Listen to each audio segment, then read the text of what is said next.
আজকে আপনাদের দেখাবো হাতে তৈরি গেন মেশিন। অনেকে বলেছিলেন দাদা ভেতরটা খুলে দেখান। দেখুন এখানে মাস্টার ভলিউম থাকছে। এখান থেকে আমরা ওয়্যারিং করে দুটো P38 অর্থাৎ পেন্সিলের যে আউটপুট, দুটো আউটপুট করেছি।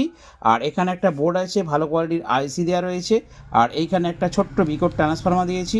আর এইখানে দুটো কি রইলো, ডেলটনের ক্যাপাসিটার আছে আর অরিজিনাল আছে, খুব ভালো কোয়ালিটির অরিজিনাল দিয়ে এবং ভালো ব্লুটুথ বোর্ড দিয়ে আমরা কিন্তু বানিয়েছি। এটা আপনারা হোম ডেলিভারি পেয়ে যাবেন। এটা সাউন্ড সিস্টেমের জন্য খুবই ভালো। এটা আমাদের হাতে তৈরি চিপ মেশিন। তো অনেকেই নিয়েছেন, অনেকে আমাকে বলছেন যে দাদা একটু সামান্য ভলিউম দিলেই একদম ঝ্যাঁক করে বেরিয়ে যাচ্ছে। তো তাদের জন্য বলছি আপনারা একটা ছোটো টেস্টার নেবেন, একটা টেস্টার দাও। নেবার পর এইখানে দেখতে পাচ্ছেন এটা কি বলে, প্রিসেট।